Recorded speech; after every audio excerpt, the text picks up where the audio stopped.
otro tema, Martín Guzmán define que el Congreso deba tocar asuntos vinculados con acuerdos con el fondo. El gobierno dice, bueno, entonces mando un DNU en lugar de un proyecto de ley, sabiendo que quizás en el Senado no pasaba, pero en diputados sí, como hacen falta las dos cámaras para voltear un DNU. Sí. Primero quiero preguntarte por esa normativa, que va a cumplir 20 años casi, de que ante un DNU las dos cámaras tienen que voltearlo, reforzando un poco lo que es la autoridad presidencial, diciendo, bueno, en contrario con lo que vos planteabas de la Constitución. No, totalmente.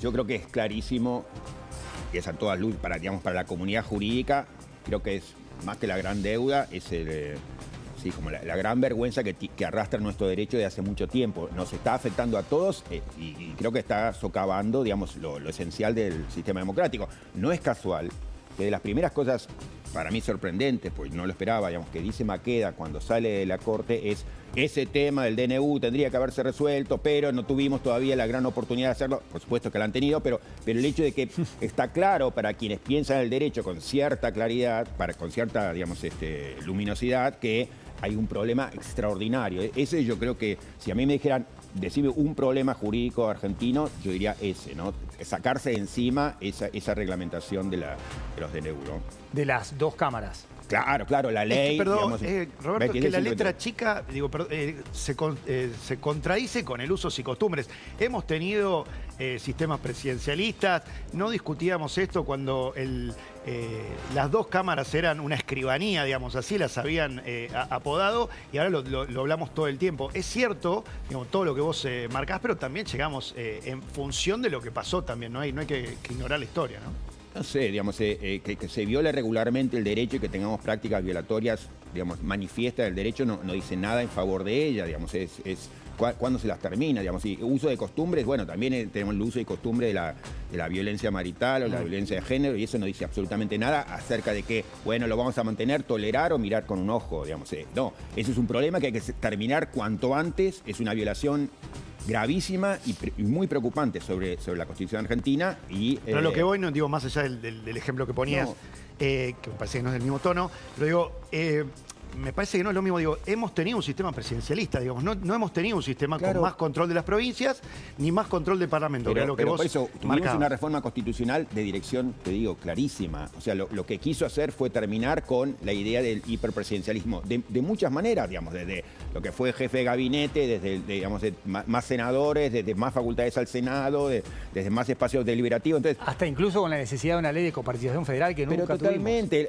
La idea de la reglamentación de los decretos presidenciales en principio son nulos, de nulidad absoluta. Luego, digamos, aparecen todos los requisitos por los cuales se fue filtrando el agua, pero digamos, toda la intención de la Constitución es manifiesta en su letra, no que hay que ir a buscar, digamos, Perdón, lo que marcaba Juan Pablo es fundamental, ¿no? El tema de discutir la coparticipación. Eso sí realmente le daría hay más chance de que Messi juegue en el Real Madrid y que tengamos una ley de coparticipación federal. Pero totalmente. Roberto, ¿y por qué crees que en ese momento Cristina Fernández impulsó esto de que las dos cámaras tengan que voltear el DNU? Pues es imposible. Es muy digamos, difícil. Simple, por eso, más allá de los nombres y apellidos, o sea, está hecho por una mera cuestión de poder. Y entonces, para quien tiene la presidencia o comparte la presidencia, y es absoluta, o sea, es el carnaval. O sea, cuando vos recibís esa noticia y es todo lo que podés querer, porque es básicamente hacer lo que quieras. Es mucho más complicado aprobar una ley que sostener un DNU, digamos. Sí. Entonces, o sea, es la celebración tenés, perdón, insisto con el punto porque ha sido central esta semana. Más cuando tenés el control de la billetera, ¿no? Totalmente. Bueno, pero es más que eso. Es decir, vos así te arrogás la facultad de gobernar a Piacere, pero como siempre, ¿no? Eso muestra el cortoplacismo y la irracionalidad finalmente, porque no ves que una herramienta que vos haces por tu exclusivo interés de cortísimo plazo se te vuelve en contra pasado mañana, ¿no? Entonces es lo que está pasando ahí. ¿Crees que hay otra deuda jurídica además de esta de los DNU que tengan que ser volteados por ambas cámaras o rechazados por ambas cámaras? A nivel institucional macronacional, ¿eh? Yo creo que la Constitución quedó desde que nació muy golpeada, digamos. La idea había sido, por ejemplo, digamos, aflojar el sistema presidencialista con un modo de jefe de gabinete más funcional, y lo que se terminó convirtiendo es en digamos, en la nada, entonces, digamos, no sirvió. O sea, la idea era tener un fusible que pudiera servir para que en los casos de crisis, en vez de que salta el presidente, o todos dicen cómo hacemos para que salte el presidente, salta el primer ministro o salta en este caso el jefe de gabinete. Eso era, en términos de estabilidad democrática, muy importante y también como herramienta de negociación entre partidos. Yo creo que nació esto bajo la idea de la época de Alfonsín. Digamos, la idea era, bueno, si hubiera estado la posibilidad de darle a Cafiero el jefe de gabinete o el primer ministro, nos salvamos de los saqueos y el incendio que fue el último año del gobierno de Alfonsín, para quien lo recuerde, digamos, ¿no? Fue para todos una desesperación, acabamos de recuperar la democracia y de repente se nos iba de las manos y entonces lo hubiera claramente entregado el poder si hubiera podido Alfonsín. Entonces era eso, era modificar el sistema institucional. Pero bueno, más allá de eso, yo creo que Argentina, como muchos países, tiene un sistema representativo que ha muerto, digamos, por distintas cosas, porque la estructura económica social argentina, como la de muchos países, ha cambiado. Antes era la idea de existen intereses homogéneos y estables, pongamos clase obrera y un partido que lo representa, el peronismo, y clase media y lo representa el radicalismo, y eso se traducía en un sistema en donde nuestros intereses estaban protegidos y, digamos, cuando eso se rompe, aparece, por un lado, la importancia de la protesta social, lo que nos lleva a lo de ayer. Sí. ¿Por qué es tan ultra importante proteger la protesta social? ¿Porque somos molestos? ¿Porque somos quilomberos? No, es absolutamente importante protegerlo porque el sistema de representación de intereses tradicionales ha muerto. Entonces, es muy difícil hoy que la CGT se moviliza y el trabajador dice, ahí estoy yo. No, me siento representado. O el político toma una decisión, uno mira lo de ayer. ¿Qué ciudadano puede decir, yo tengo algo que ver con esa gente que está ahí? Entonces, es un modelo distinto, ¿eh? No, lo que digo es que hubo un cambio de la relación entre instituciones y organización económica y social. Hay algo ahí que se rompió y que no se reparó. La correa de transmisión entre sociedad civil y sistema político está rota y no tomamos conciencia de eso. Entonces, vos al comienzo decías, bueno, lo importante es que, digamos, encontrar los votos. Sí, está bien, para esa superestructura de funcionamiento, pero la verdad es que nadie siente que ahí uno está representado y que ese acuerdo lo representa, con lo cual la estabilidad posible de todos estos acuerdos, yo diría, el dato es el contrario, es la fragilidad. Entonces, yo diría, lo de ayer es una tristeza porque nada promete durar más de 2 minutos. Roberto, esta Constitución, que tiene poquito más de 30 años, ¿representa lo que hoy es Argentina en términos de instituciones y de sociedad? Y si fuera la respuesta un no, ¿hace falta otra vez rediscutir la Constitución? Ya, como sabemos, digamos, hoy solamente plantear la idea, vamos a reformar la Constitución, o sea, yo mismo, si la escucho, doy vuelta a la cara, o sea, porque estamos en 1000 problemas y porque además sabemos que no es que cambió la Constitución y cambia el mundo. No. Lo que sí diría es, el viejo sistema de organización institucional está muerto y eso se expresa en todo lo que vemos acá y en muchos países. O sea, en Chile, cuando la gente sale en 2019 masivamente a la calle, digamos, la muestra de eso es las formas tradicionales de organización institucional están muertas, digamos. Entonces, podemos sobrevivir y podemos hacer algún acuerdo que nos mantenga hasta un tiempito, pero la verdad es que hay un enojo social extraordinario. Entonces, pero ese reclamo nunca se pudo pasar en limpio después. Mirá, lo de Chile yo creo que es una muestra extraordinaria del problema. Y es, hicieron un esfuerzo, yo vengo de ahí ahora, único para ver, bueno, tenemos ese problema, la gente ya no cree en los políticos, ¿qué hace? Entonces, permitimos que para la Asamblea Constituyente haya representación más allá de los partidos políticos, les damos bancas especiales a los indígenas, bancas especiales a las mujeres, un esfuerzo importantísimo. Lo cierto es que es elegida la convención, a los 2 días ya perdió legitimidad. ¿Por qué? Porque el problema es muy grave. Entonces uno puede decir, bueno, no lo resolvemos o siempre vivimos así. Yo diría, no, estamos en una situación terminal.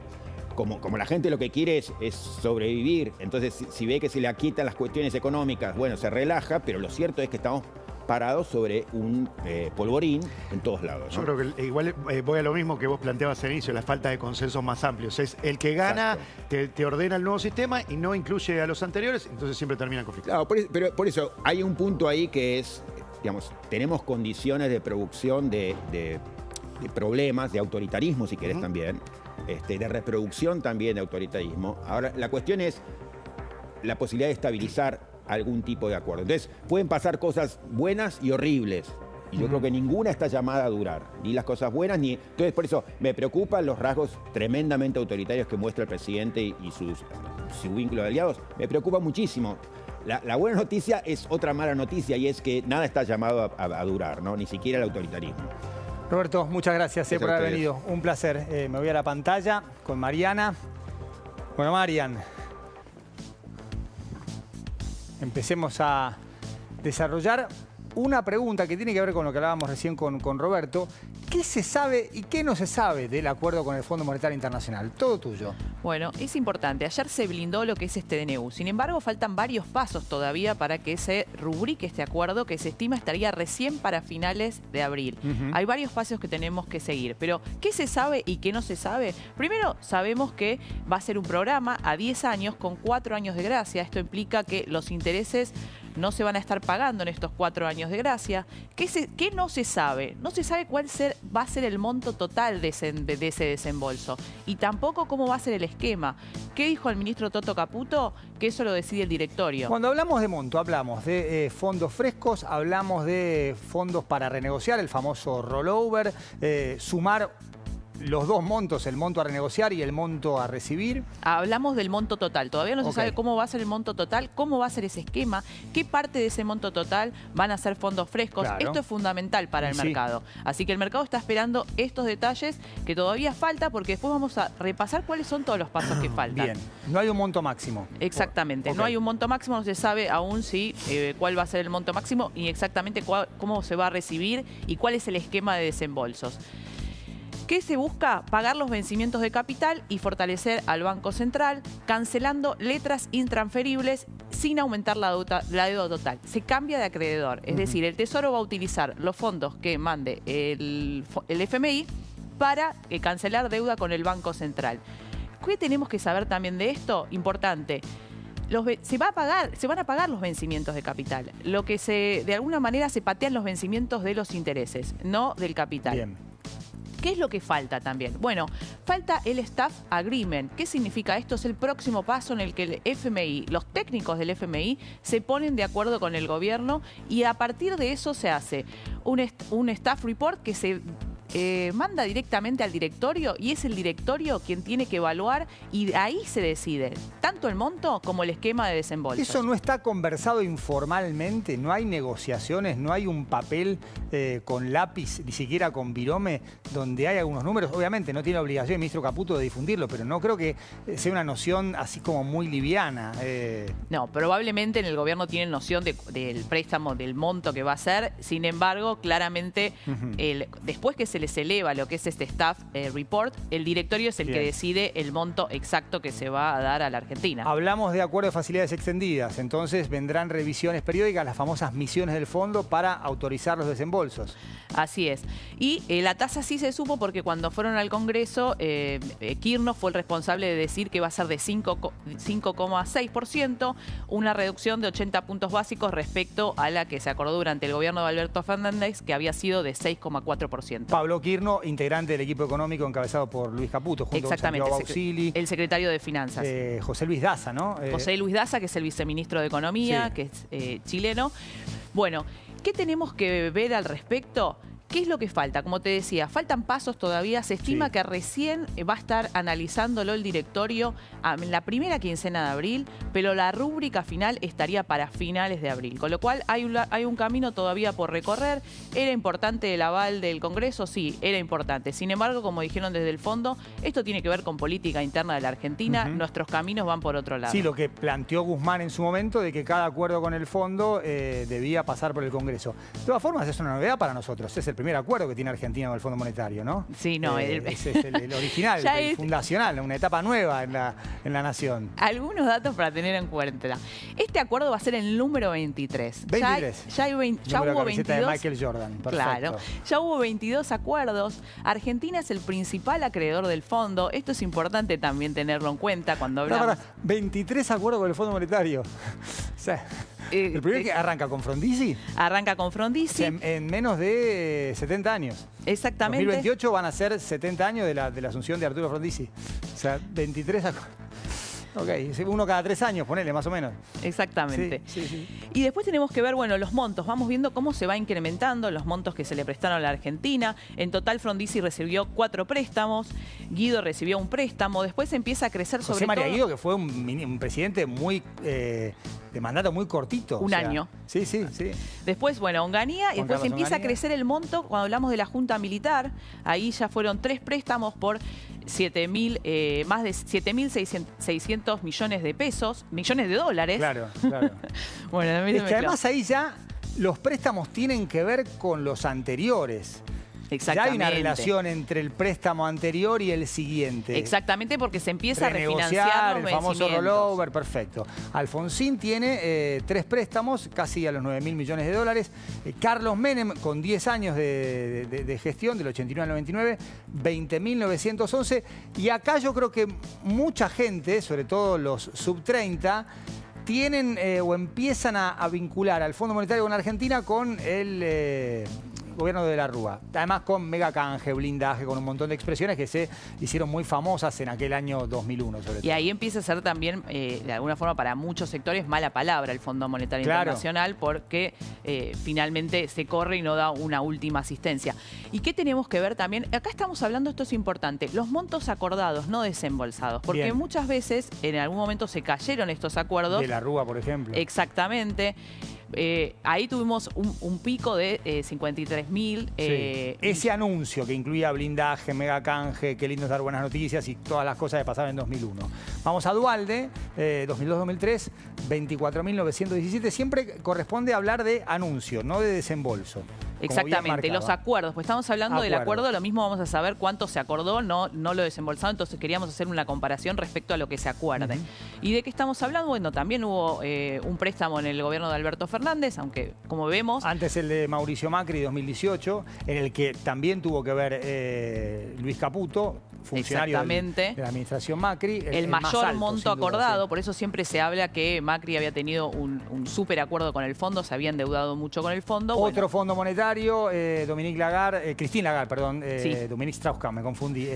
Christine Lagarde era la número 1 y Caputo no pudo imponer su política respecto de qué hacer con los fondos del fondo y debió irse. Y una de las cosas que él decía era, más allá de que yo no use los fondos que me prestan para intervenir en el mercado cambiario, necesito que no pongan o que no me digan a mí que no puedo intervenir, Claro. sino que me den esa libertad para mostrarle al mercado El que famoso si yo lo ladrillo, necesito. no van a pasar. 25.000 millones no van a pasar aunque ustedes quieran. Bueno, no pudo contar con esa herramienta y debió irse. Y debió irse.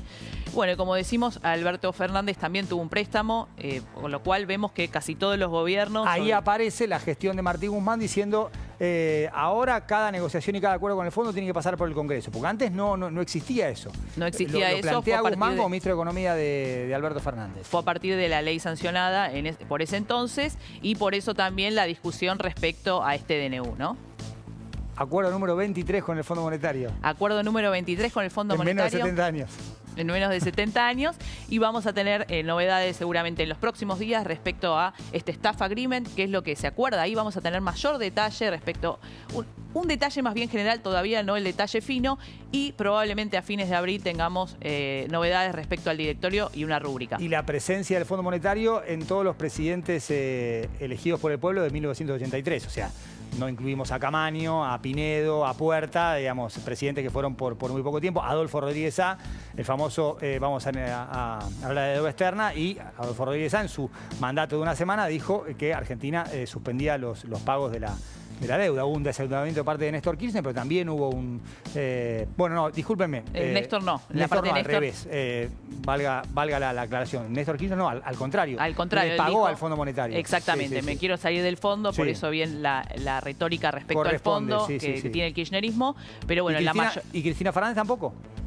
y Cristina Fernández tampoco. Vuelve el fondo con Macri y Alberto Fernández otra vez ayuda al fondo. Bien esa revisión, porque casi nos olvidamos de dos presidentes.